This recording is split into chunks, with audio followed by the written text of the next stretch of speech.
In this video tutorial, I'm going to show you how to program an AVR microcontroller with the Arduino. This allows you to experiment with individual AVR chips without the cost or hassle of buying an AVR programmer. Additionally, by learning how to program an AVR chip, you can understand how an Arduino works while making your own custom embedded system as small and inexpensive as possible. I'll show you the process with an ATtiny 2313 AVR and Arduino Duo Millenove. If you're using a different AVR chip, the pin connections will be slightly different. Since we'll need the datasheet for reference, you'll probably want to download it now. First, go to atmel.com, click in the search box, and type the name of your AVR. Then, on the search results page, click the datasheet link.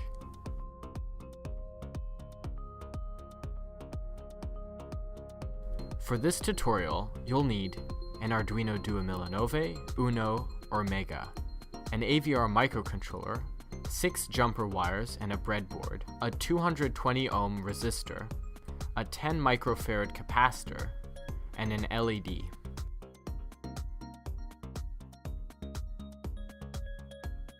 The first step is to upload the Arduino ISP sketch to your Arduino to make it a programmer. It's located under File, Examples, Arduino ISP. Ensure that the board and serial port configuration is correct under Tools, and then press Upload.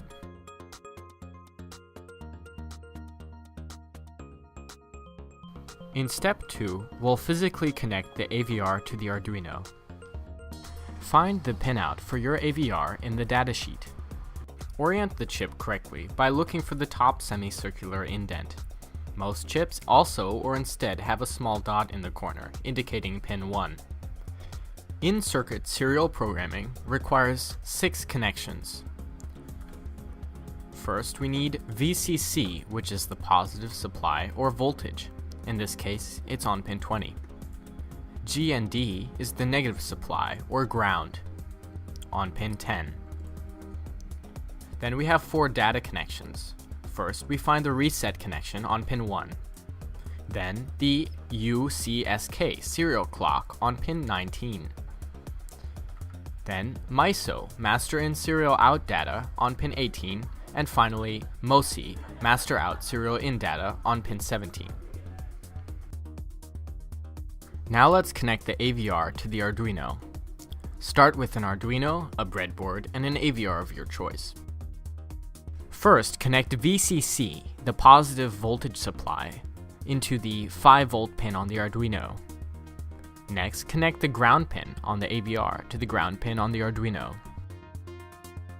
Now connect reset to pin 10, MOSI to pin 11, MISO to pin 12, and SCK to pin 13.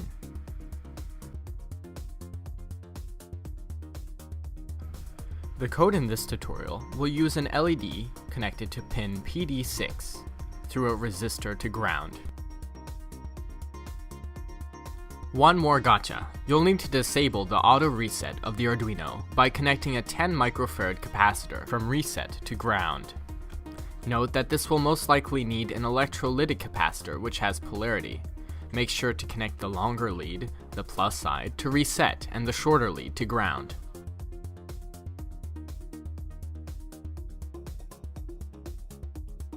Step 3 is to install the AVR toolchain, which makes it possible to compile and upload programs to the AVR.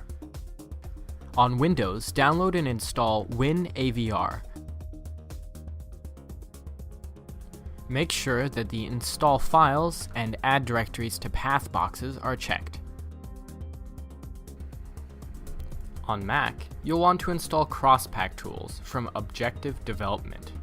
Download and open the package installer, and click Next until the installation completes. On Linux, follow Lady Ada's Unix setup guide.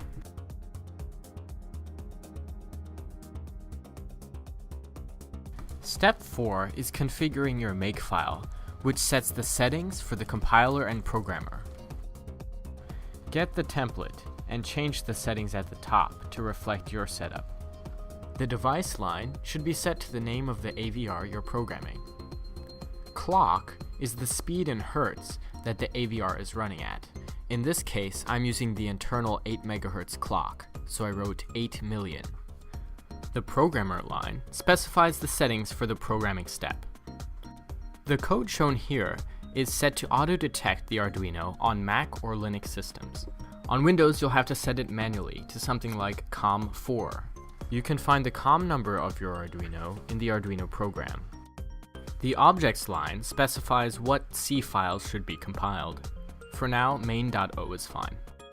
The fuses line sets 3 bytes of configuration memory for the AVR.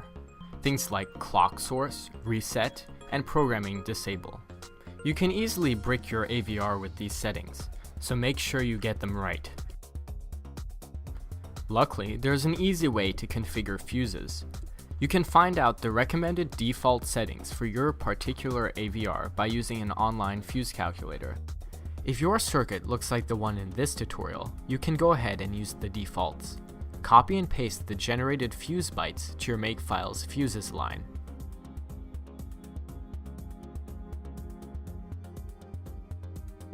In step 5, we'll write the main program for our AVR. This program will blink the LED I connected to PD6. You can use any I/O pin you wish, but change the port name and pin number accordingly.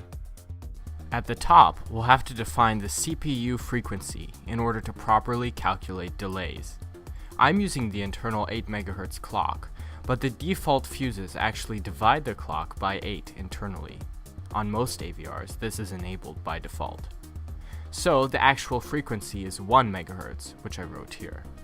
We then include the AVR I/O header library to interface with the I/O pins. After that, we include the delay header library. In the main function, we first make port D pin 6 an output. This line uses the port D direction register DDRD to set our port D inputs and outputs. Next, we have a vertical bar and equal sign. This is an OR mask. Then we have the assignment. Here we make pin D6 high, or 1, to mean output. If you prefer, you can instead use _BV to make this value a 1. End the line with a semicolon.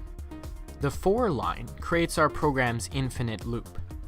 In it, we toggle the value of pin D6 using an XOR bit mask on the port D data register. This makes pin D6 output a high value of about 5 volts. Then, we delay for a second. The next time the loop runs, the value of pin D6 will toggle off to 0 volts and delay again. The AVR will continue toggling this pin forever. Finally, we end the loop and return 0 to tell that the program executed successfully. Note that all registers on the chip are on the datasheet for reference.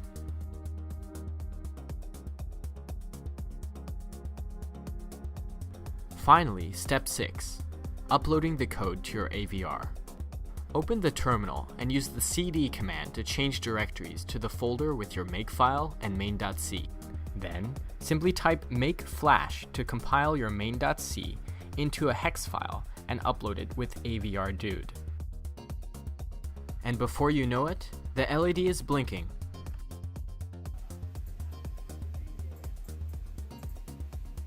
Congratulations! Now that you can upload code to your AVR, try experimenting with different programs. I have more resources and code on my website. Thanks for listening.